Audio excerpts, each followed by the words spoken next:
investigation is theremin. Oh, okay, great. Oh, I want to watch this. So I sit down and watch it. I think it was the second episode that night. It's like an hour-long program. And so I'm sitting there watching, and it was the woman taking it over. So she says, we're going to find talk about it. We're going to talk to a man about his theremin. He's worried that he thinks that he has an original theremin made by theremin and not by RCA. So we're going to go talk to him right now. Okay. She walks in the house. Andrew Barron, how are you, sir? Nice to see you.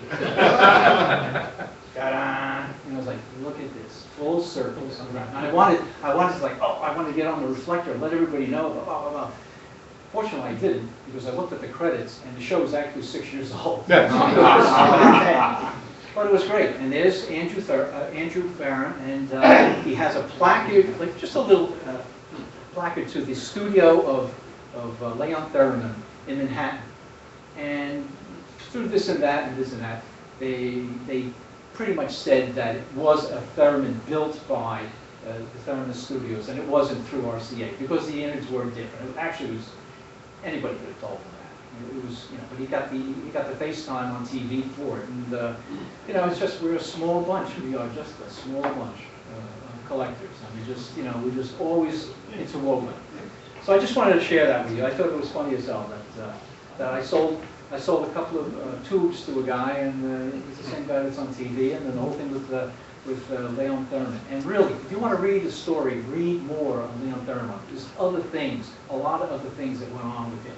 He had his first wife in Russia. Supposedly the KGB said, you got to get rid of her. And I think in protest, he goes and he marries an American, okay? And he ends up leaving her, or they yank him out to Russia again.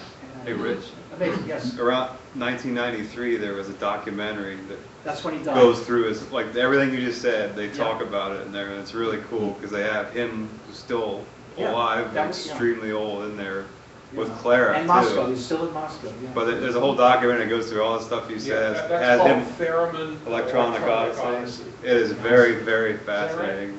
That's how I got into this stuff. I'm like, this is really cool. So it's not just that the woo machine. Yeah, it talks about the spying. It talks about him being taken away from the U.S. But it also has Clara playing it when she was younger, and then him fixing hers and then playing it on the show. Right. When she's very old. So it was really cool to see someone actually not make haunted house music with it and play real, like... And you're going to the Moog and all that. But then, it goes into Robert Moog's on there, the Beach Boy guy.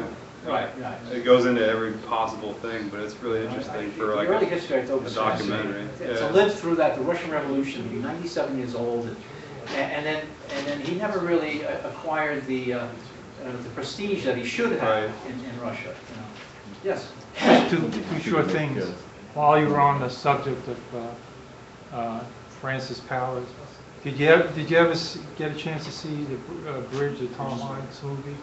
And did you see what radio they decided on? No. If you get a chance, it's on Netflix or what, rent it. There's a scene where they're in jail, when he's in jail and being interviewed by Tom Hanks, and he's got a portable. That's the radio that they decided on, that they called you about. So I was curious why they finally decided on. No. I think it's a Motorola, if I'm not mistaken. It's Frank Fesco's Motorola. Probably. With Blue Arcturus too, isn't it? And the other thing was that, I don't know if he was involved with this though, but if you read the Gulag Archipelago and the Solzhenitsyn book, Stalin was obsessed with people that were spying on him. So he had this project of being able to recognize voices on the phone and pinning down the person that the voice went to. And Solzhenitsyn talks about him working on that project. But I think, if I'm not mistaken, Theremin had some involvement in that project also. He did, because it was something to do with and Bill would know, something to do with the microphone reading through Windows. Being able to... yeah, but this is also voice recognition tied to the person. But he obviously was a genius. Talking about the microphone in the window vibrates. Yeah. When I worked in Manhattan, early in my career at IBM, I fixed typewriters. And we went to the FBI office to fix machines. But they didn't call it FBI, they called it Joseph Segru. That was the name of the company. Yeah. But it was all FBI inside there. And every motor, every typewriter had a counterweight on it. So when you type, it doesn't slow down the motor for that character. Yeah. They figured out, people could figure out what they're typing by monitoring the power to the typewriters. So they would have a counterweight on the motor, just so the motor doesn't slow down an RPM or whatever when you hit an A or, something like that. Yeah, they were. Apparently, they probably figured out that you could figure out what they're typing by monitoring the voltage, some sensitive equipment. Okay, since we're on that subject, I myself, it was 1974, the Russian mission was going up in Yonkers, well, actually just in the Bronx-Yonkers border. And it was kind of a unique building. They jacked up the floors. It was kind of different. They built them and then kept jacking them up, jacking them down. And I was on the finish of that building. I was an apprentice. And when we came to, when it was just detail and painting, all of a sudden, all of the trades were asked to leave for about a week. And then we could come back. And so we came back. And then the whispering was that the SBI had been in there and they had done what they had to do. So, it's the Cold War. Okay. All right, so let's move on. Just another thing. This past, about 2 weeks ago, it was right after, right after Kutztown. I had picked up, don't ask me why, I'm going to see why we do anything that we do here. I picked up in the dollar table from Mrs. Dean, okay, a 3-inch Heathkit scope. Okay? Buy it now. And I said, oh, why am I doing this? But I did it. It looked okay. And sure as hell, I got it home and it worked. So I owe you more money? No, I'm not gonna. But, so I said, let me go look for a schematic or a manual for it or something. So I do want to change out the cap, the caps. And so I'm looking online. Actually, I had a disc, HK disc. It wasn't in it. I go online. I get nothing. I go to Bama. I go to Nostalgia Air. I've got one foggy, goofy-looking schematic, and that's it. Go to Manual Man, and I think he wants like $28 for manual. So that wasn't going to happen. So I said, I'm part of this Yahoo groups. Anybody join Yahoo groups? I'm a member of Yahoo groups. Heathkit. And I really had never even asked the question. But everybody does, or everybody's looking for this, wants to sell that, blah, blah, blah. So I said, well, let me try. I said, I'm going to put it out there. So I asked if anybody has a manual for an IO-17 3-inch scope. And I figured, I said, send me the manual, please. I'll copy it and I'll send it back to you if you don't mind. Well, the next day, I get 5 responses. Okay? Everybody wants to help.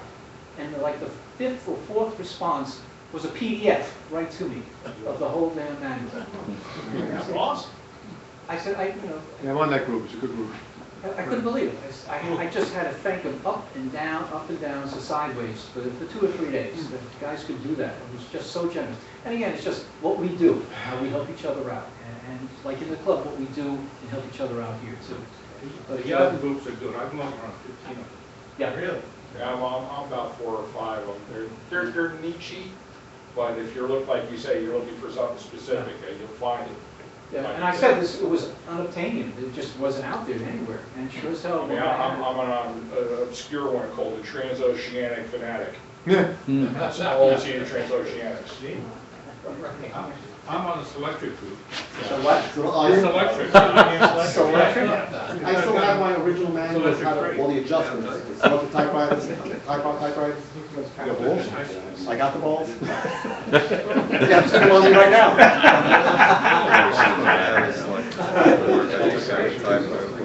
All right, again, 23rd, we have our show, swap meet, electronics preview, whatever you want to call it right now, but we're having it. So you know, we have our spaces available, let me know. Send email to me, send phone calls to me, okay? It's $30 a space for non-members, $25 a space for members. And it's space, it's not a table, it's not like Parsippany, it's a space. So bring your own tables, okay? If you've been before, you know the score, we have a good time. All right, any other new business? Yeah, we had some technical difficulties. That was Phil calling before.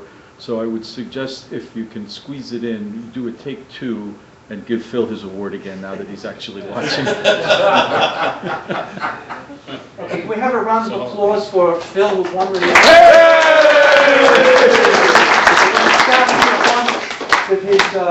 With his radio drawers. So Phil, we'd like to make this presentation to you. You want to step up, please? He's right here. He's right over here. Phil, you didn't have. Phil, He's over here. He's right over here. Phil, you didn't have to. You didn't have to wear the drawers here. You didn't have to. Thanks for doing that.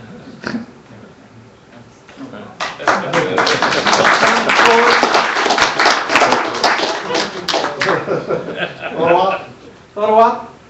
Oh, we We'll Photoshop him in. Another one? It's a little taller. There you go.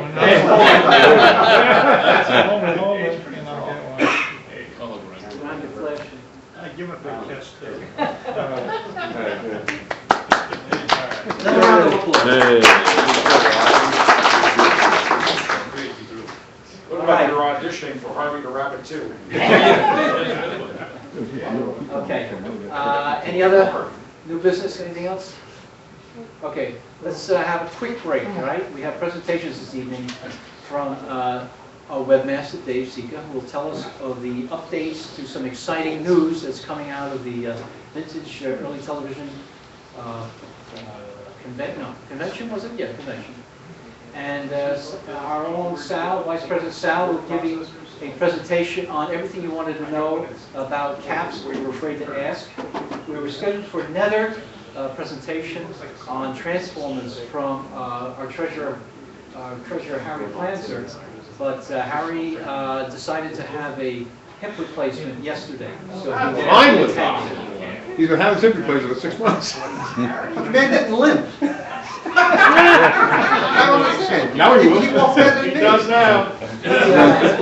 Now we know what his loyalties Well, like it too. is, growing up understanding, he has titanium knees, and he wanted to also have titanium hips. So I'm going to do it one at a time. Sal, it's a whole new story, I'll tell you right now. But we can only wish him well, guys, all right? That's so funny, really. All right, so let's have a sale of our tickets, and a break, please. Can he melt on cue though? Sal, Sal? What's up? Wednesday, when we had dinner,